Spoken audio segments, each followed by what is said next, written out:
د نن پنجشنبې ورځې لنډ دقیق او مهم خبرونه. د ملي دفاع سرپرست وزیر مولوي محمد یعقوب مجاهد په کابل کې د ایران له مرستیال سفیر سید حسن مرتضوي سره لیدنه وکړه. په یاد لیدنه کې دواړو لوریو د ایران او افغانستان ترمنځ د اړیکو پر پیاوړتیا او یو شمېر نورو مهمو موضوعاتو خبرې وکړې. د ورزش او اولمپیک ملي کمیټې عمومي ریاست وایي د AFC په کلنۍ غونډه کې د افغانستان د فوټبال فدراسیون رئیس محمد یوسف کارګر ګډون وکړ.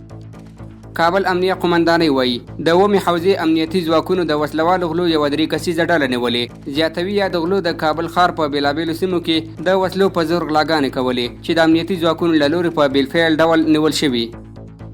شهیدانو او معلولینو چارو وزارت ویان وایي په هلمند او نیمروز کې پر 120 اړمنو کورنیو باندې چې په هغې کې یتیمان، کونډې او معلولین شامل وو د یوې خیریه موسسې لخوا نغدي مرستې وویشل شوې. پوهنې وزارت وایي د ترکیې پوهنې د بنسټ رئیس د پوهنې وزارت له سرپرست وزیر سره وکتل.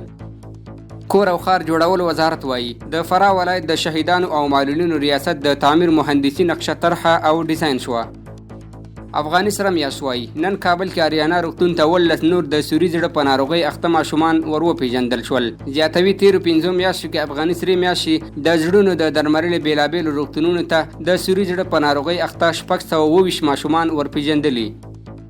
د سرحدونو قومونو او قبایلو چارو سرپرست وزیر مولا نور الله نوري هلمند کې یوې غونډې ته په وینا کې وویل یاد وزارت د ولس او حکومت ترمنځ د نښلوونکي پل حیثیت لري، ستونزې یې اوري او حل لارې ورته جوړوي. نوموړی زیاتوي د اسلامي امارت په راتګ سره دې وزارت 19 لویې قومي شخړې حل کړې دي.